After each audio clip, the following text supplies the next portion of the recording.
Here, I'm going to show you how to create a Scratch game where Scratchcat goes on a journey around Australia using the Google Earth images that we're about to obtain.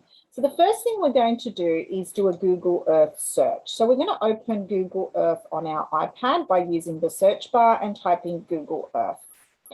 Once we have Google Earth open, we're going to do a search and we're going to look for a famous landmark around Australia. Let's start with Sydney Opera House. So I do a search for Sydney Opera House and Google Earth will fly me to the location of Sydney Opera House. Once I'm at the location of Sydney Opera House, I can see an aerial view of it and I can go in closer by using the street view icon, so the little man. So when I click on him, it will take me to a location that I click on the space so that I can be immersed in the location. So you can see I'm standing at the Opera House now and I want to take a photo or a screen capture of this. So once I've done that, I'm going to now look for a new location. So I'm going to do another search. So clicking on the search icon again, and this time I'm going to look for a new location. So I'm going to look for the Great Barrier Reef. And one of the fabulous features of Google Earth is I can actually do a street view of under the water in the Great Barrier Reef. So I've searched for the Great Barrier Reef, I've been taken there by Google Earth and it gives me an aerial view of it.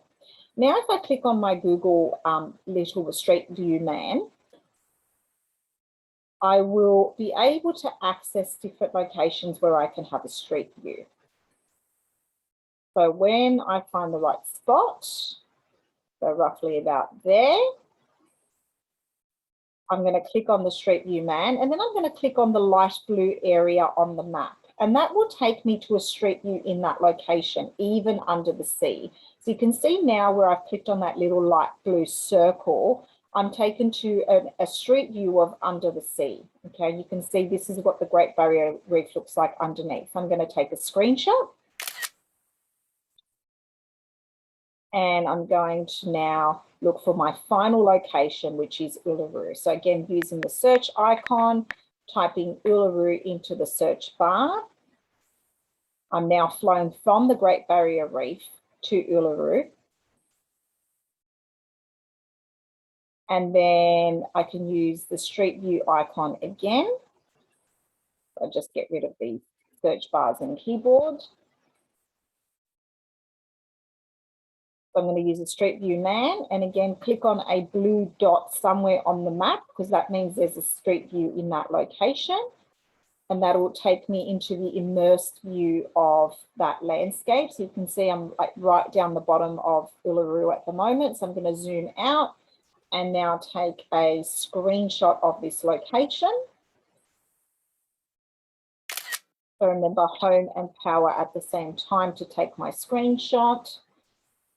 And now I've got my third image from Google Earth.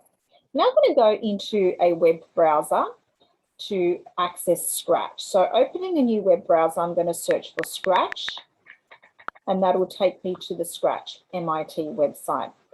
I'm going to create a new project. So click on Create to start the project.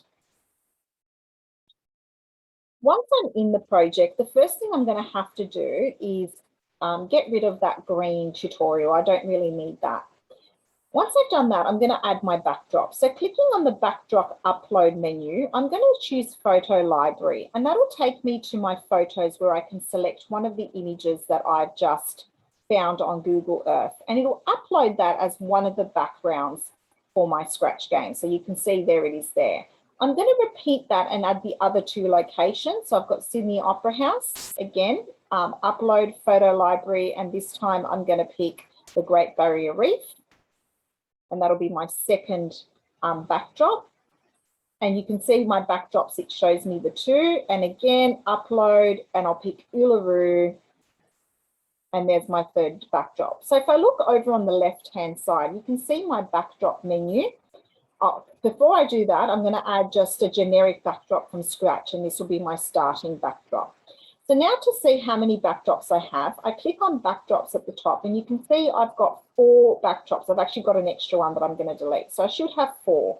My generic start one, my Uluru, my Great Barrier Reef, and my Sydney Opera House. Once I've done that, I'm going to click back on the code menu. And I'm going to set a code so that my game starts at my blue sky. So selecting my blue sky background, I'm going to click back on code, find an event block when the green flag is clicked, and then choose the block that says backdrop blue sky. And once I've done that, I'm ready to add the code for the rest of my game. So I've got my backdrop, so now I'm going to code the rest of my characters. Watch out for the next video to see how to do this. Please leave comments below and click subscribe. And if you have any questions, let me know. Can't wait to see the first part of your project. Okay, bye.